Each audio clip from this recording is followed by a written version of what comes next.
Bonjour! La vidéo sera pas longue. Profitez-en. Le point milieu.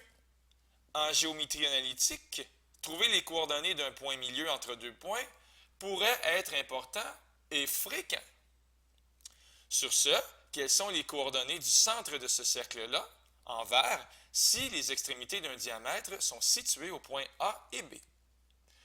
Bien, si les extrémités du diamètre sont au point A et B, bien, ça veut dire que le milieu, le point milieu entre A et B, nécessairement, ça va être le centre de ton cercle. Le diamètre, c'est une corde de ton cercle et c'est même une corde qui est la plus longue. Et cette corde-là, bien, en plein milieu, tu as le centre de ton cercle, tout simplement. Alors, comment je vais faire pour trouver les coordonnées du point C? Bien, il suffit de faire la moyenne des abscisses et la moyenne des ordonnées des points A et B.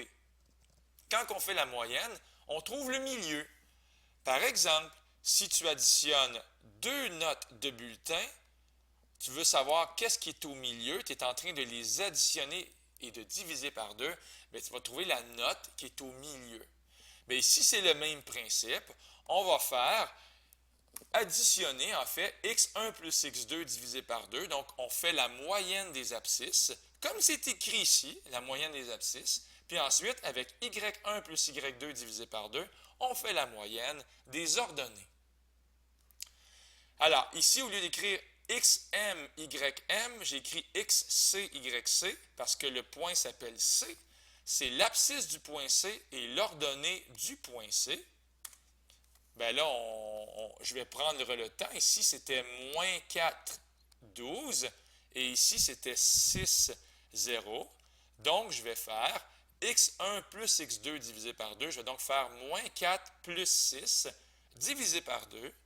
Puis ici, on va avoir 12 plus 0. 12 plus 0 divisé par 2. C'est vraiment pas plus compliqué que ça. Donc, on prend notre temps. L'abscisse du point C et l'ordonnée du point C, moins 4 plus 6, ça va faire 2 divisé par 2, et 12 plus 0, 12 divisé par 2. On va donc trouver que les coordonnées du point C, 1, 6. Yeah! On s'en doutait presque pas, hein? Surtout qu'il était complètement aligné avec 6, puis aussi avec 1 pour son abscisse. Donc, c'était pas plus compliqué que ça.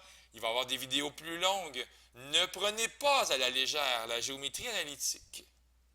C'était Luc Allard pour le Collège Sainte-Anne. Bye!